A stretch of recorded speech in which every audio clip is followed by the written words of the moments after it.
combination cigar lighter and matches. Matches were very good. Now you have just the barest trace of an accent. What do you call that? Sale?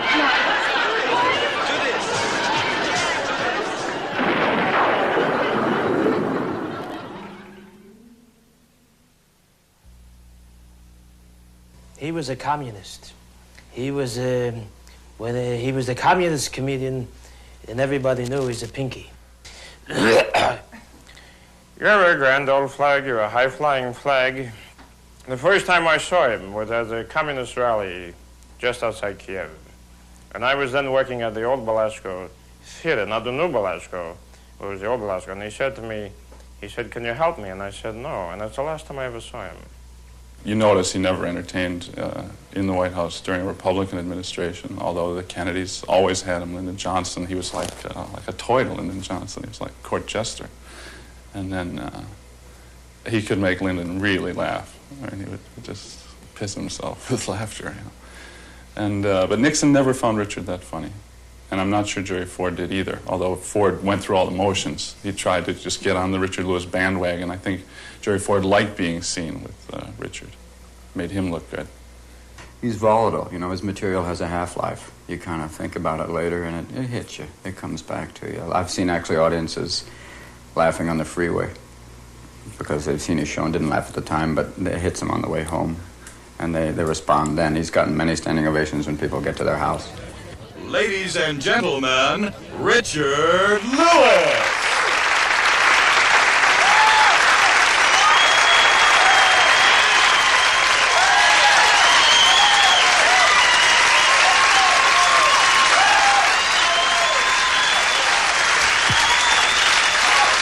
Thank you. Thank you very much. Wow, thank you very much. I am so incredibly, well, here, I got to tell you, I just spent about a week with family, and I am absolutely thrilled and delighted to be here in front of strangers. You have no idea.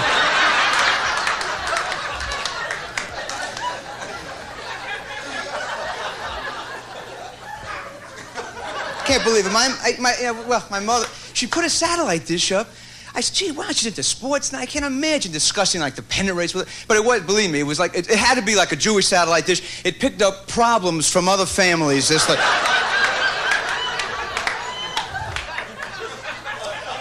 Oh.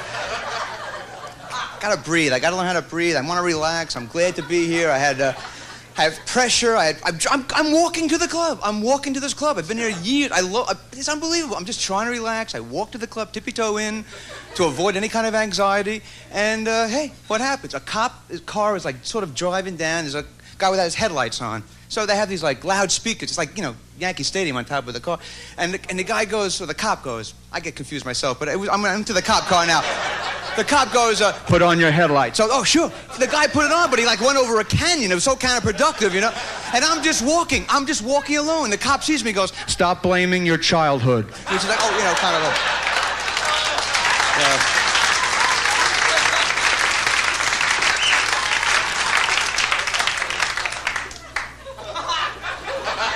Then I see a friend of mine having a college fraternity brother. I was in fraternity for about an hour or so, and comes in with the shake. I mean, I thought the guy was like, should be arrested. I forgot. Who remembers after 20 years, you put the pinky there and you do that? I mean, really, there's so much on my mind to remember the shake. It was unbelievable.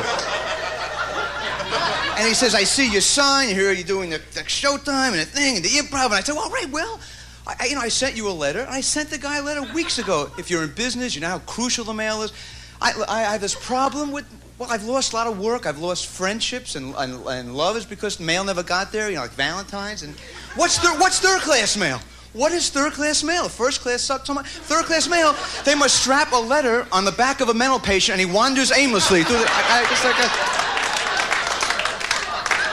I'm home, I'm trying to relax. See, I wasn't going to wear this. I had a work shirt. I had a shirt that a grandfather, he left for me. It was, just weeks before he leaped off the Chrysler building. It's been a good luck shirt for me. And I went to the cleaners, this same-day service business all over the country. I'll tell you right now, it's like a neo-Nazi thing. It's not true. It had gigantic letters, it had same-day service, gigantic, okay? But if you have like a nuclear microscope and you go like very low, it's like, yeah, bullshit, no way in a million years. I come back, it's 4 o'clock, I'm a wreck already, you know. It's today, the day of the show. I wanted my grandfather's shirt. They don't have it. I said, I can't believe this. I can't. So they said, well, we'll call the plant. There is no plant. That's part of the conspiracy. There are no plants. His son, Paul, I think it's Paul, as if the name matters. Once again, I do needless things up here. But the guy was here, and, you know, I don't do any impressions either. It's really, God, there's so many limitations to this act, but... God,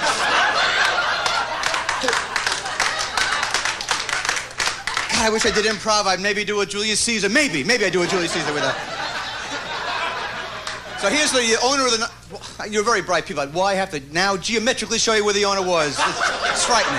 I frighten myself. But anyway, the cleaners... Not the cleaners. The cleaners is here. Here's the cleaners. Why am I setting this up? Why I even went into this piece is a nightmare, quite frankly. No, I want to go into it because I'm angry. Here's the guy, the owner. Here's his son. He was like doing like plant impressions. It was a humility. It was like... He was doing, again, it wasn't worth that. It was just something I wanted to share with you. So like, I get it back. They call me at like 6 o'clock today, and the shirt was ruined. They put some kind of card on it to cop out. It had like this stick figure of a person with like a, I don't know, like some kind of, I don't know, ice pack on his head. And they wrote whoops. They wrote whoops on it. What's whoops? What's whoops? I want my grandfather's shirt before he died. I don't want whoops, you know? Then they put that little bullshit, oh yeah, we couldn't get the kryptonite out. Yeah, sure. I wake up at 5:30 in the morning. Didn't want to. I finally went to sleep. And phone rings, 5:30 in the morning. And I tell you, I just had a breath. Thank you. Thanks for allowing me. I apologize for breathing. That's why I'm in psychotherapy today. It's, my mother calls me from Jersey, 5:30 in the morning. She has no concept of the 3-hour difference. She just put on the Today Show. I can't put on the Today Show. Mother, Milky Way is still out my window. There's no Today Show on now. It's unbelievable. 3 hours early. She just says, 8:30, 7:30. She just, that's the whole thing. That covers for the whole faux pas there. As if faux pas is a word, she says, break a leg. I said, thanks. She says, by the way, I don't know if you want to know this before the show. Well, it's a little late now. She says, well, Aunt Faye, she can't move her knuckles. I don't know if you know that. Well. So what do you want me to do? Well, I sent her a get well knuckle card. I don't know how to... Well, where do I find knuckle cards now? I got a show to do. She can throw guilt without moving her conscience. It's unbelievable, my mother. Is this me? And I said, look, I love you, but just... just don't call me during the year.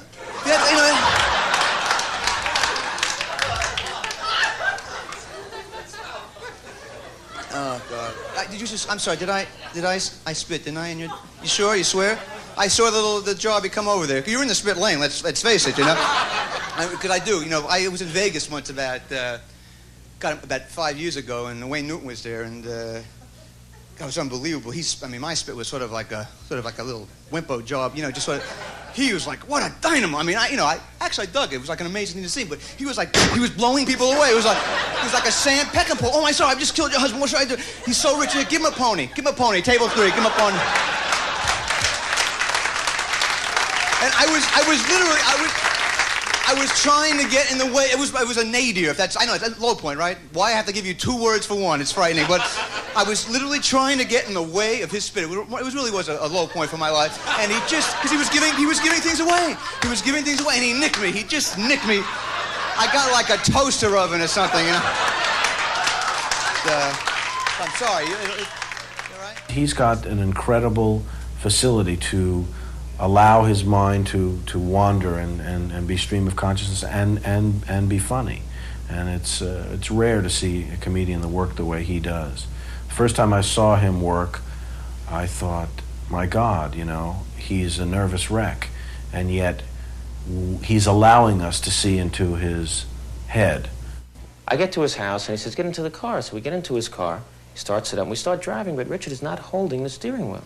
But the car is just going through traffic. It's really like Fred McMurray and Flubber. It's just moving through everything. 10 minutes later, we pull up in front of his analyst's office.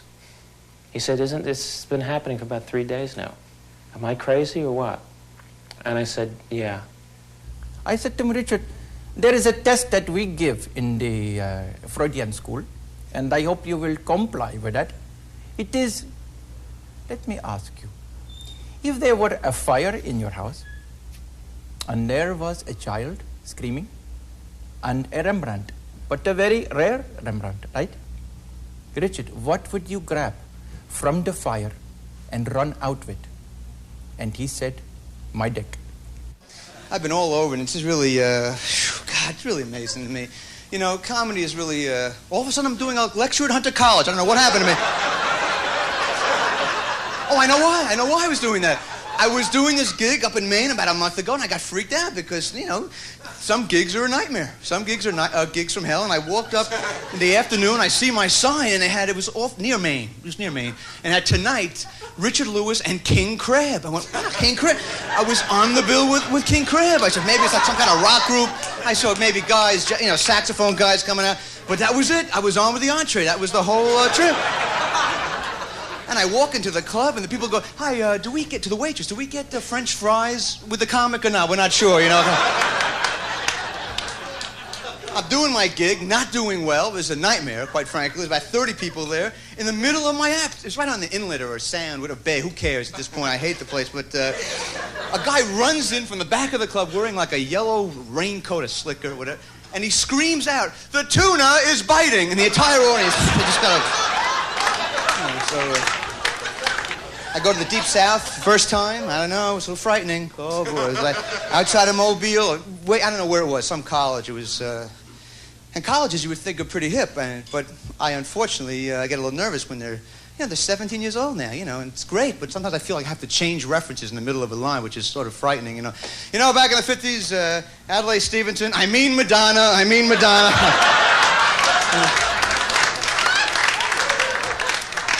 And I wanted a nosh. I wanted to get a nosh. Can't we nosh? Aren't we allowed to nosh? I said, can I have a nosh? I'm very hungry. What's nosh mean? I went into a nosh panic. What's nosh? I don't know what Isn't there a delicatessen? We think we have a delicatessen. We're not sure.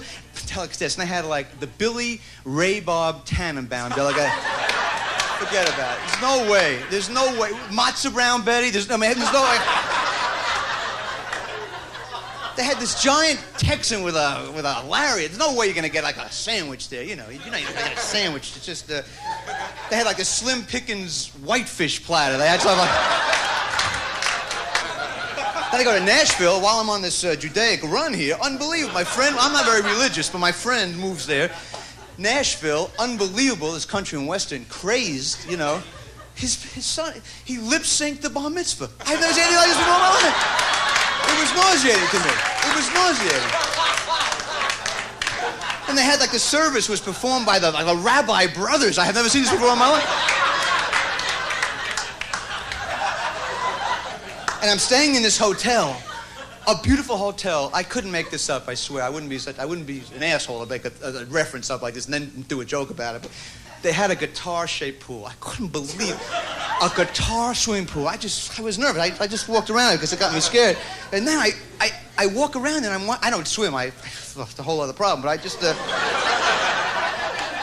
it was so ill-conceived because the deep end was about because it was the neck of the guitar. It was like a foot and a half. That was it. So people were trying to do laps. It was just sort of this kind of. They were saying it was ridiculous. The babies were going wild. They were doing like water polo there, and they were flaunting it, you know. But and Elvis, the king of rock, I guess, and he used to buy out this hotel when he came down from Memphis, and so I was told. And hey, why not? The guy was unbelievable, but nevertheless, it gets a little nauseating after a while because everything was dedicated to the king, and the room service menu. It was written like he probably ordered stuff like 4 o'clock in the morning. You know, put a lot of it, quite frankly. You know, it was like a Reuben sandwich with Reuben sandwich, but they spelled it like that. It was unbelievable. So I'm going to Reuben sandwich with French fries, cocoa, blah blah blah. And then everybody comes up, the bell, I have Reuben sandwich, as if that sounded like that could have been Ava Gardner. Let's face it, that was trying to do an Elvis impression. It's embarrassing. I really. I go to a place near El Paso, which, oh, what a thrill to be near El Paso. Whoa. I'm freaked out. I'm nervous, as you know, and I tried to get a prescription, a sedative, and they make me sit on a mechanical bull waiting for this Valiant prescription in the Can you imagine being on... you have to be in a nice place when you're away from your lovers. Otherwise, it's a nightmare. I was in this this was really like a, well, to me, it was like I was in a low self-esteem inn. I just felt I felt so bad about myself. I mean, the inducement for people to come, they had outside on the marquee, they had, we have AM radio. Hey, let's go, let's go.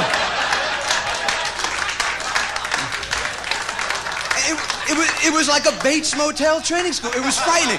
It was like a Todd Browning Freaks. People took it over after the movie, after they didn't make a sequel, and they walked around. The maids would come in. They would like, put your beds up, and then they would like put a spell on the room and run out of the room. I tried to go to the airport. I said, look, can you scare me at 8:15 tomorrow morning? It's very important. They had some bar from hell next to it, which I had to go. There was nothing to do. There was nothing to do. And they had a revolving restaurant, supposedly, that didn't spin. It was so, like an Alan Funt joke. Because I sat there, I saw the same donkey and cactus out there. I know that either I passed away or something was going on there, okay? And then every 20 minutes, the maitre d' came out, okay, rotate your tables, and he like ran around. And there was a group of salesmen, unbelievable, the most repressed, depressed, suppressed, whatever. They were really down. These people were down, and they had like from 4 to 6, like Willie Loman hour they had in this bar. They gave them free bowls of soup just to try to drop their head in there and, What do you do on the road? Saturday? First of all, I could have driven near El Paso. I could have gone 90 miles to see this production of Torch Song Trilogy with you Downs. I wasn't about to do that. Wasn't about to do that. I already saw Larry Holmes going for the march. He fought Norman. Who did he fight? Who did he fight? I think he fought a guy, Norman Fell or something. I don't know who he fought. Some guy. I don't know. Guy from Three's Company. He fought some actor who was Fell. He's great. Fell. He's a great actor. I love this guy. So that was a drag. They had this horrible cable that wasn't like a good cable. It was like a pseudo cable company that everything sucked. It was like they had like movies from hell. It was like the Three Stooges Relax. What kind of movie was this? They would go, nah, I'm too healthy now. I don't really think I have to do this now. It's the... And they had this guide. They had this guide. They think we're monkeys. People who write these guides. I mean, Streetcar was on, which I was thrilled about. And they write it in the guide. Imagine if you didn't know this play. What's on? Well, let's see. Oh, Streetcar named Design. A surprise visit from his sister-in-law throws off Stanley's bowling game. That's the kind of thing is this,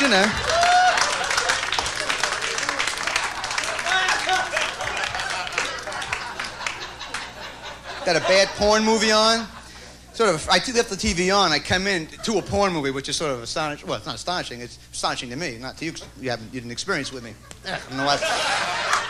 But I have a theory about foreign films, even in America. If it's the titles. I feel the titles have a lot to do. Like if it was like The Janitor with the Three Penises, it would be put in the crummy movies. But if it was like The Janitor de Trois Penis, let's go to the Cineplex. It's amazing what that title will do, just to upgrade it immediately, I was very sad when the day he came in and he said to me, Dr. Mehdi, I don't feel I'm making any progress. Progress, again, there's movement here. Again, if you watch him on stage, there's a great deal of head movement, which is very penis-oriented. But I said to him, but we are, Richard, we are making incredible progress.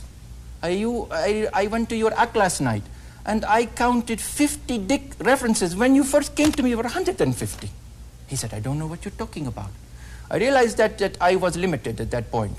No matter what I would do for Richard, he has mastered this to such a degree, he's so complex and so unique that even with all my technical and, I must say, very sophisticated abilities, that his dick was, in a sense, larger than mine. I've never met his mother, but I think that, he has an inability. I mean, he does have these beautiful women all the time, and he makes love to them, but I don't think he's ever able to have a really serious relationship with a woman, and I think his mother is probably a great deal responsible for that. I've never met the woman, but she should probably chip in for some of his analysis, if not all. I talk about family a little bit because I saw a lot of them last week, and God, it's amazing. They wanted to. It's unbelievable. I should really produce a show at Radio City, Night of 100 Anxieties. That's what I would call it. Or I should get a bypass, a family bypass. I heard about this. I read. There's a little doctor in Belgium. He just snips a little something from your whatever you have, that little brain thing, and all of a sudden, hey, I was raised by Dutch people. I I go to my aunt's house in Manhattan. This is when the humiliation starts for me. Okay, I get to the apartment. She has a buzzer, all right?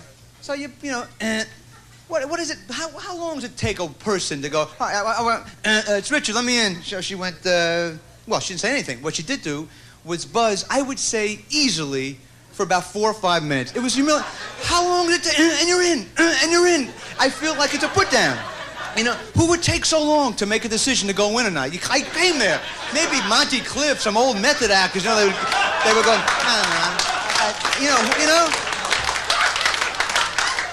I want in. I went there and I want in. Then she says, I go in there, she's 80 relatives in a studio apartment with a terrace, and I'm telling you, the landlords in New York, they must take an anti-laugh biotic when they sign contracts. These terraces, this was unbelievable to me. It was about a foot wide and about 8 feet long, and she had, everything was like adapted, like the dinosaurs didn't adapt. Once again, a negative kind of analogy.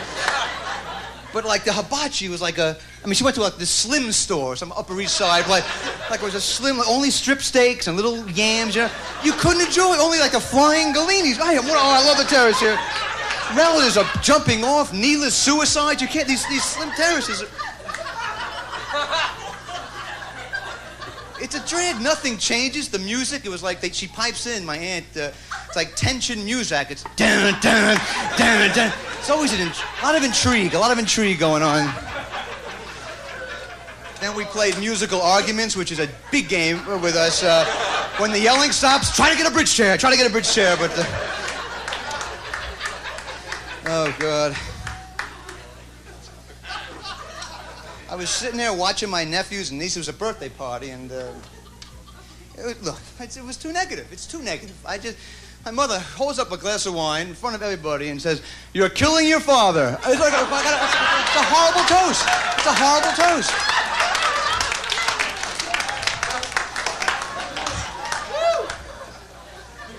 And then things lightened up. My uncle, let's dance. He put on the soundtrack from The Pawnbroker, which is like, in the den. Things are getting moodier and darker, and it's just... Fortunately, my mother, she created this, like, Guilt Express checkout lane at the party. Like, I let everybody down, and then you walk out like 3 or 4, then you're out of there. Otherwise, you're there for the entire trip there. It's like, I don't know. I went to a psychic. He said that during my adolescence, I had an out-of-family experience. That's what this guy told me. I should have got that artist Christo to cover the entire, family, so that would cost a fortune. But I don't know. I sort of liked him. I had to take him out to eat, and I had a date, too. What a schmuck I was to think that I can actually not have a nightmare with a new date in front of this family in a restaurant. Every restaurant automatically becomes the Embarrassment Inn. It's unbelievable to me. My mother opens the door like it's Wyatt Earp time, and she's so loud. I know she just doesn't know how loud she is. It's my problem that I care. I wish I didn't care that everybody was listening to this woman, and she's like a bowling alley with lipstick. It's unbelievable to me. It's ridiculous. She opens the door. Yeah, I know, Aunt Marie, she has that cyst removed. And I get so good. And I try to divert attention. I go, hey, nitty, nitty, and the cow's in the front. And I do a little card. Hi, how you doing? Don't listen. I pick a card, any card. It's like... Go to this Hawaiian restaurant. It was a nightmare, some rip-off restaurant. Drinks were $12, and food... They have these menus in this Hawaiian restaurant. They write some bullshit about every hors d'oeuvre, every drink. It jacks up the prices unfairly. Like, you can't get a scotch. You have to get, King Scotchahuno or something like that. It's like $18.95, and they bring this gigantic glass in with a Hawaiian doll in the glass, okay, with a little spear and a battery pack, and it's leaping out of the glass. And I'm dodging my own drink for 12, who needs this? It hits me in the eye. It's killing me. Luckily, there's eye patch vending machines in the back there. But I took out a spectacle insurance policy, so I'm covered for the day. But I just, my family, my mom, I sort of love her, but things don't change. When I go back to a house, it's wild to me. She has this cleanliness thing that I have now. Unfortunately, the dog, before it killed itself, she made this dog wipe its paws off before it came to the house. Just to me, it's sad.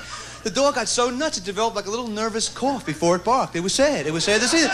The dog used to go, I hate to see it. So I get to her house and she's vacuuming the front lawn. I don't understand it. How does she have a Hoover with a garden attachment? Where does she find this thing? And everything smells. Everyone smells. Why not? She has. I once bought her Airwick earrings. So every room, every place she went was cool, you know? She had a cottage cheese problem. I tried to, well, she had to smell cottage cheese in the stores. I could see if you're home alone, okay? You smell. But she went right to that dairy case. It was like, but she was a big shot, quite frankly. Everyone knew because she knew. I really respect her for this because she knew when they were jerking us around. Because in that dairy case, they put the crap up front. You have to make a complete fool of yourself because, you know, you open the case and the cottage cheese has, like, on the bottom, like, hello from Ike, you know, on the front there, you know? You have to get, like, the guy from the Atomic Energy Commission with isotope. I'm going to get what I deserve, you bastards. You can't. It's impossible. So she knew that, but she was, you know, she made a fool of herself there. I mean, she would smell everybody's cottage cheese and said, no, don't get this one. Go back further. She had pictures, like, on Safeway stores with, like this and like this, like FBI things.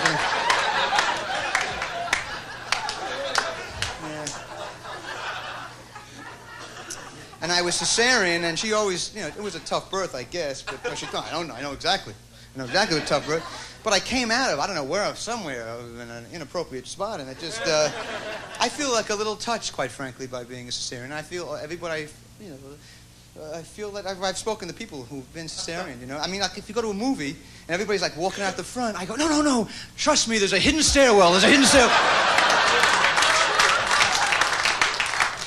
I think Richard is one of the few Gentile comedians who's really tapped into the whole gestalt of Jewish humor, Jewish comedy in our society, which is remarkable considering his background. You know, the schools in Switzerland and, you know, Presbyterianism, all that stuff. And then just to be able to riff so well, to get into that mindset of the Jewish people. Well, when he gets on stage, he doesn't stop. He's a 24-hour fire drill. He's just pop, pop, pop, pop, pop, pop, you know, it's one thing after another.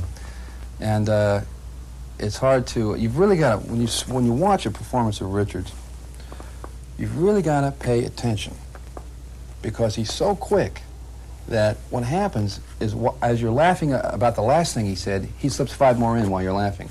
And it's just a continuous laughter.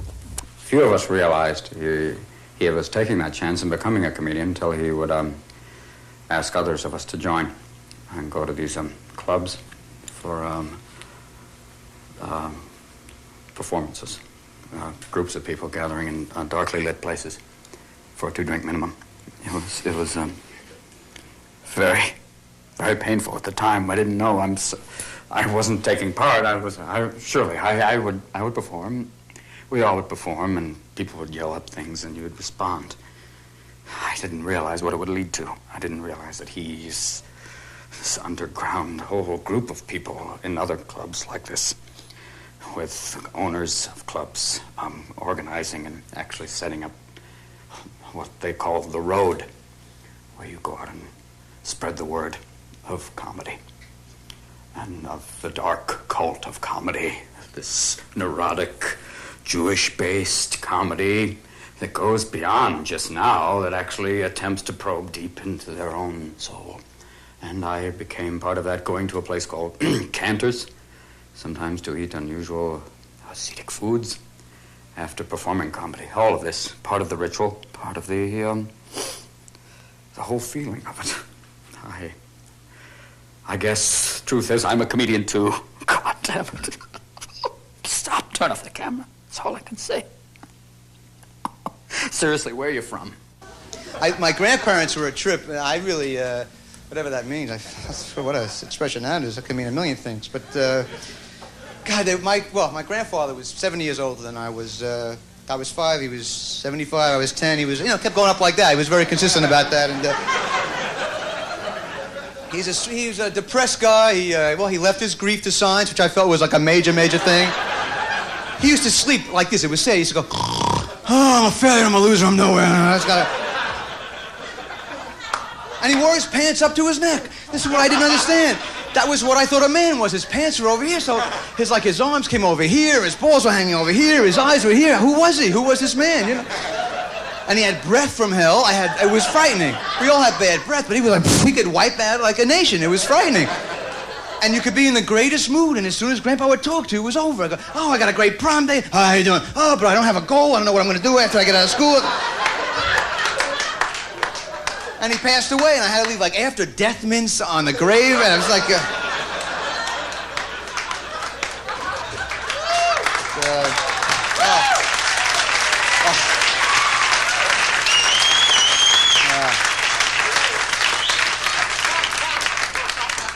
you know, that was very nice, but you know, when I pause, it's just for health reasons. I don't really mean to milk. He used to belch, though. Belch from hell. It was like, when he would belch, I'm not going to do a belch impression, but when he, as if I could, but when he would do a belch, I was convinced that like 3,000 miles away, like in Zaire, deers would like turn around like in the forest, because it was like really... And he talked in a language from hell. This is what I couldn't understand. He would say, hey, thanks, Grandpa. I'm sure that means something to poltergeist. You know, what does that mean? I was so humiliated when friends would come in, you know, and I asked my grandfather, and I just he was lecturing on a Little League game. It was so sad. And I was embarrassed. I ran to the television. I got the little rabbit ears. I glued the rabbit ears on to get good grandpa reception. That's why I did it. And he was, and I would like shake it around his head. I want a club sandwich. He wants a club sandwich. And then we got. And my grandmother, well, my grandfather's name was Yikva, which meant, Jewish name meant killed by an avalanche. I don't know why he needed that. So his wife was Yikvet, they made it some kind of dating service, which meant, watch out for the avalanche. They were perfect for each other, you know, and she was a great woman. She wore buns. I'm not against buns, but she had about 17 buns wherever she, on her head. It was like a Danish circus act, and she kept them spinning like the old Sullivan Show. It was wild.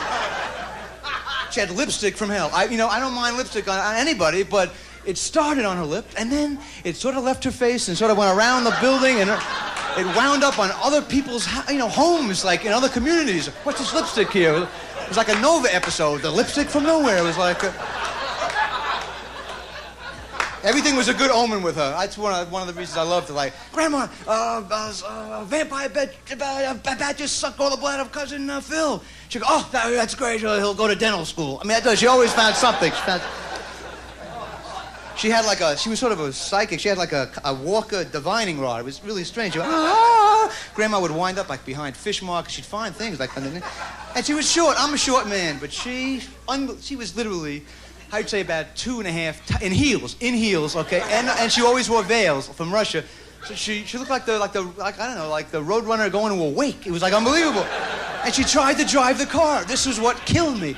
I hated going with my family on trips. We went to Florida. First, my mother would drive. Forget my grandma. My mother would drive. She was so paranoid. She always thought the left lane was like the Sirhan Memorial Lane. That's what she thought. She thought it was there only for people just to cut us off. That was pretty much the goal. So she had her hand on the horn for 25 hours. Frightening sound, right? We went crazy, but geese used to hear the sound. They loved it. They used to they thought it was like a sexual thing. They used to hover over the car in the most incredible positions I've ever seen. And one goose fell in love with my mother somewhere near Virginia Beach, and it was courting my mother. It flew real low. It was like a De Niro goose. His hair was slicked back, a little bouquet of flowers, a little cold duck, and he got right by the right window. I went, do you care that I'm a goose? Does it bother you that I'm a goose? And,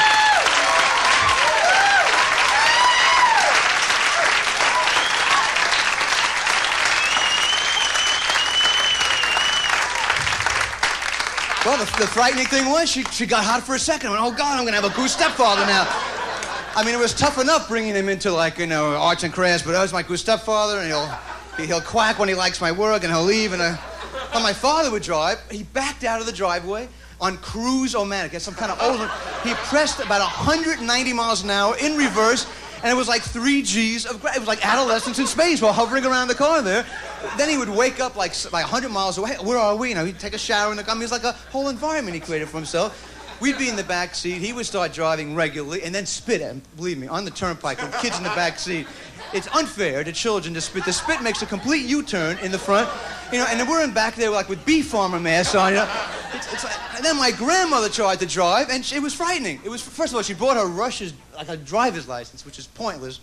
I mean, it must have been about 12 by 20, in a big frame with a picture of a czar raping people trying to parallel park. It was ridiculous. And she was under the wheel. She was under the wheel of the car. No one could see her. I mean, it was embarrassing. We get to a light. She's under the wheel. Cops will go, oh my God. It looked like a bad Disney movie, like the grandma with no neck or something like that. So I had to go to shop class, and I built like a grandma face, and I glued it somehow on the wheel so it looked like something was going on there. It was scary. It was scary. But you can't live in live with family your whole life. Apparently, I moved out here. I left the family, and I live in a predominantly anxious section of town, in Santa Monica. I don't know. I see these people around my apartment. They have kids. Gee, I'm in my 30s now. I always try to. Gee, what am I gonna do? Am I gonna have a child? I'll be like one of these old pops. It depresses me. Like I'll get married in 10 years, and she'll have a career, have a kid. Maybe I'll be 63. He'll be in Little League. I'll be 111. And it's ridiculous. I'll be 111 when he's in Little League. They'll have to wheel me in like a glass bubble. It makes me depressed. Your son's bunting, Mr. Lewis. Give me my bun pill a minute. I just got. And I feel stupid. I don't know enough. I don't want to die yet. I don't know anything. I had this dream of being on the deathbed. I have to be surrounded by pals who have to just give me as much info as fast as possible. Otherwise, I'll feel like an idiot when I die. Like, whoa, what's racket pigeon steering? I need.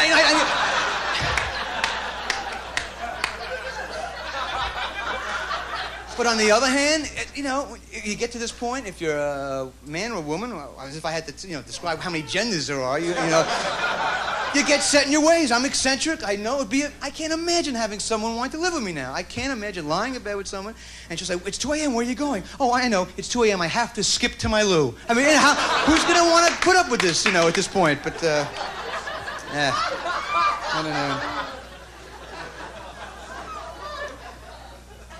My ex was very healthy, and God, I'm really in touch with how unhealthy I am. In fact, my shrink said there's an unhealthy man trying to get out of my body, which is surprising how.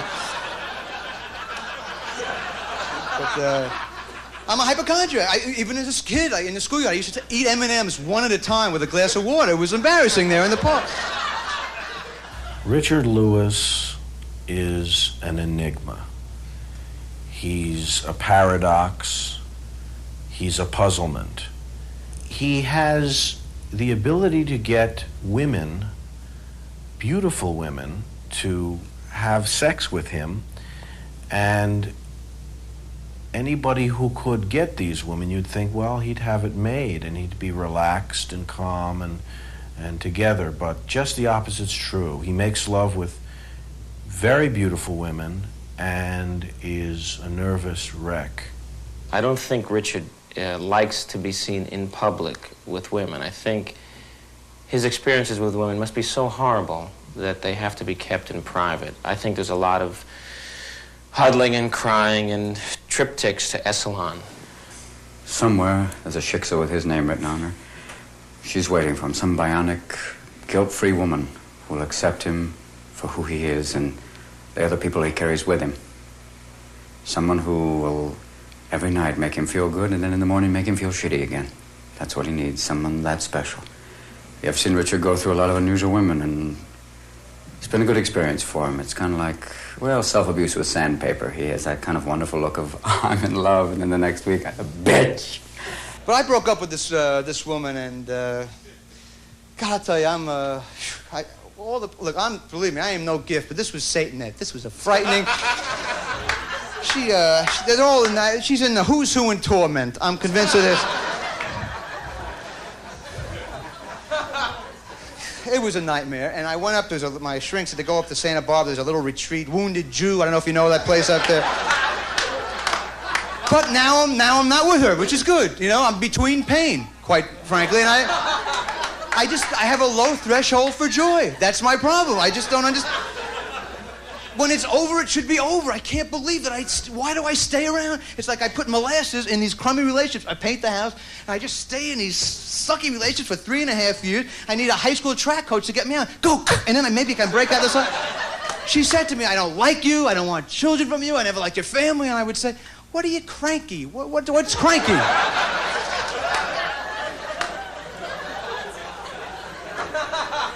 Why do I call her? It's sad. When your exes, you call them. They're not thinking, they're not thinking about us. I mean, I'm walking around, should I call now? She's selling Mardi Gras tickets. She has no idea what I'm doing in my... You know? And I say, how you doing? She goes, who is this? It's Richard. She said, Richard who? That right away, it's like a humiliation. Richard Lewis. Yeah, I do comedy. I mean, I knew her for a long time, so it starts to get sad. And I said, why are you calling me? And I said, well, you know, it's the anniversary of the cotton gin. I just figured it was time to... It's amazing. Well, I don't know. I live so far in the past. You know, I try to resolve all these bad relationships. It's sort of tragic. I really live way, way in the past now. Shrink said that the latest I could ever die now is 1969. Apparently, it's ridiculous. I live and I call people back like from 30 years. Hi, remember that thing in the jungle gym? Hey, I was upset. I had a popsicle in my eye. I'm sorry. And why do I change my life after I break up? Why can't you be together, you know, like an independent person when you're with somebody? As soon as I break up, I have all new goals. Are we through? We're done now, right? I want to be a rodeo clown. I want to be a rodeo clown. And dating, isn't it possible to date again? I mean, I'm so burned out. I get burned out. I'm sitting in a restaurant. I'm just sitting. It's like lovely. And she says to me, this woman, really terrific. Well, it's over now. She says, I don't think I'm in the mood for an appetizer. And I said, don't jerk me around. Like, it's just, I can't fall in love anymore. That's not the greatest. I can't. My infatuation period now is about 3 seconds. You know, because I get scared. It's going to, like, all go into hell, you know? So I'll say, boy, you're incredible. You're going to destroy me. I mean, that's what happens to me. Because it has happened to me. Again, no gift, but nevertheless, it's happened. I thought I was in love. I thought things were great. Honey, what do you want to have for dinner? And she would turn around, blood from a lamb. Oh, my God, you know, it had happened.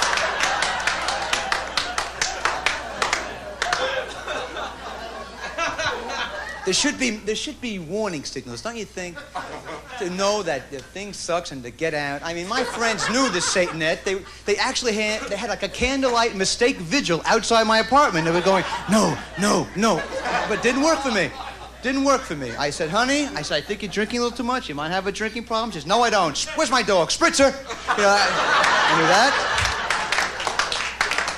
She made Freudian slips from hell. Freudian slips from hell. She would say stuff to me like, vermin, I mean honeybee, you know.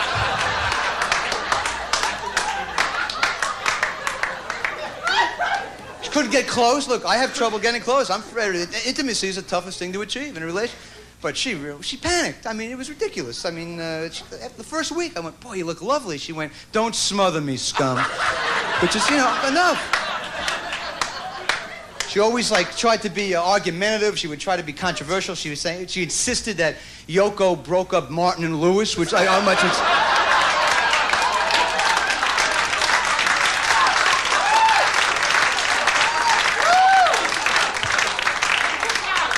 She lied to me. She lied.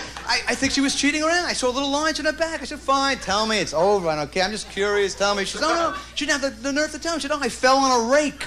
You know, come on, please. She was an actress, waitress, hostess. What a tough gig. Just being an actor and an actress is tough, but the waitress thing is tough and the hostess thing, but then she finally, you know, left the hostess thing, but it was hard to be with her. I mean, we'd go into a restaurant, and she would say, table for me. Table for me. It was like embarrassing. She got no work. She blamed me. Look, it's a bitch to be an actress or an actor. So few people get jobs. But, you know, the truth, she did a porn movie. Some sleazy director got her, and he said, I'll change the name of the movie. I mean, the movie initially was Suck Me, Take Me, Lick Me. And then he added, and give to UNICEF. And he added that, and then he did. So, you know, I felt the relationship went into the toilet because, you know, she wasn't having work, you know. And she dragged me to all these acting parties, and everybody was depressed. We used to get invitations, come be bitter from 8 to 11, you know. She went comparison lead shopping every Sunday. Oh, God. She took me to an acting class. Oh, God, an improv class. Unbelievable. 300 people in like a Roman amphitheater. And why this guy chose me, and they make the people do a scene and take on a character in a second. It's frightening to me how people can do this. I mean, the guy drags me out, and he goes, okay, Mr. Lewis, he says, you're an Aborigine, you own a pharmacy, and you're bisexual. Go. You know, it's like, it's impossible. So my ex she was in trouble. She was in trouble with acting, and she just, oh God, she took on all these personalities. She didn't know who she was. I mean, I picked her up at an airport. It took about 3 hours to get out. She answered every courtesy phone. It was embarrassing. Call for Dr. Mark Twillman. Oh, that's me, honey. Oh, God. So she took lithium. Lithium is fine, you know, because her, you know, it was a mood elevator. But before the lithium, it was a nightmare. I mean, on a date with her before the lithium, she'd go, I want to go to an amusement park. No, let's go to a Bergman movie. It was like, it was very frightening. And she had an animal in the house that hated me. This was a thing that cats I happen to like a lot, but she had a cat that loved her ex and was like, first of all, he was a rapist, sexist, maniac cat that was out to get my ass at every turn. I mean, he literally leaped at me. But when she was in the house, he did the whole trip with the yawn, like he was doing a cat number. She would split. It was like Travolta time, forget about it. He was like a maniac. And he was raping everything in the neighborhood. I had to get him fixed. I'm very squeamish about this. I didn't know what getting fixed mean. I didn't know what to do. She was crying. I looked in the yellow pages. What do you look under? I looked under clip one ball off. What do you look under? I finally found Dr. Nudo, some psycho veterinarian. You should see this ad with a cat coming down a sawmill with this guy with a handlebar. So I go, Filippo, come on, we're going to go for a ride. He thought he was getting laid. Forget about it. When he saw that sign on the highway, your balls are history 5 miles, it was like,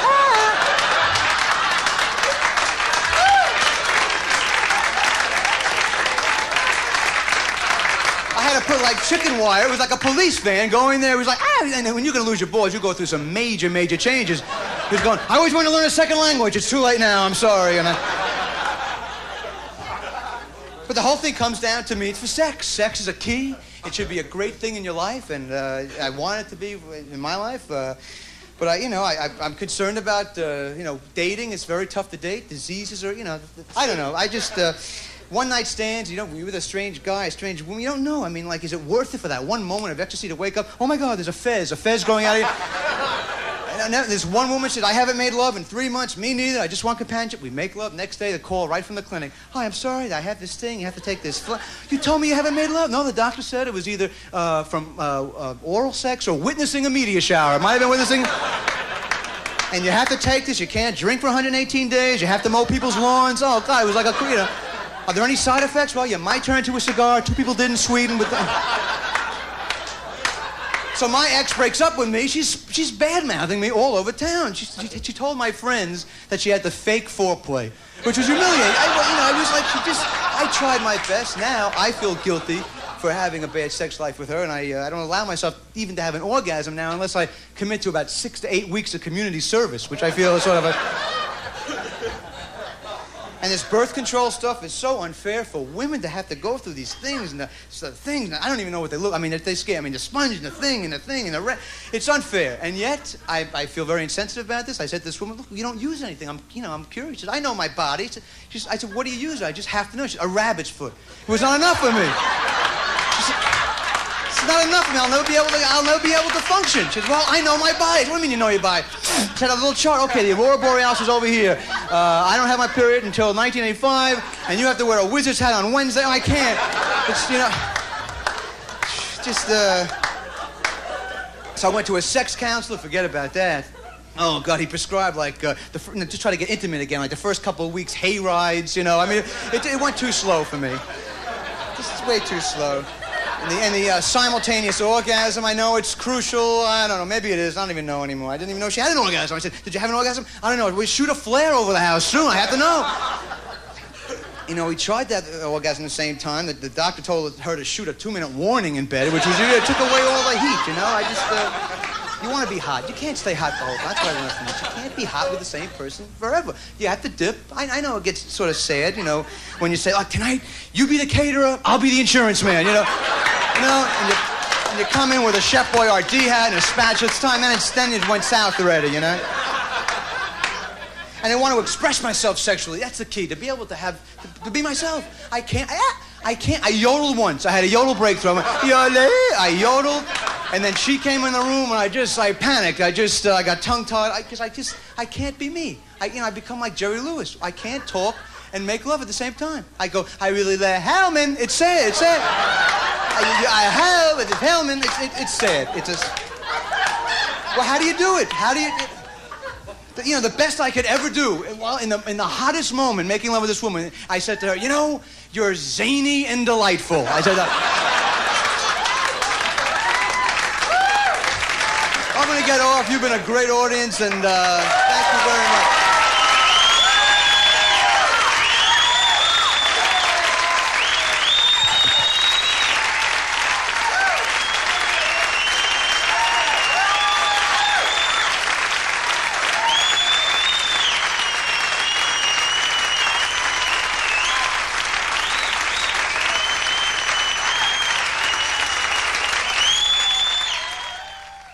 it's amazing how he's made this neurotic image work for him over the years. I guess I met him on a golf course, actually, originally at a country club. And he's practically a scratch golfer. And we were having martinis, and I don't know, he turned me on to a couple of good, like, stock things. I don't know what to say about Richard. He's very special to me. I went to his house one day, and it's crazy because he has nothing but closets. So he can be in, out, in. Better late than never. I don't know. He's a special, special young man. I mean, a little maudlin, but who isn't nowadays, the way things are? I guess things are tense. All of us are tense. I guess the man just has a little faucet with Valium in it. I shouldn't say Valium. You're not allowed to say faucet, are you? Oh, God, what can you say? He's a doll. He's kind of like a combination of Charlton Heston and Rula Lenska. That doesn't make sense. Let me take that back. Well, my time is up, and I would just like to say this, that Richard Lewis, if you are watching, and I know you are because it is your Showtime special, come back to analysis. You need it.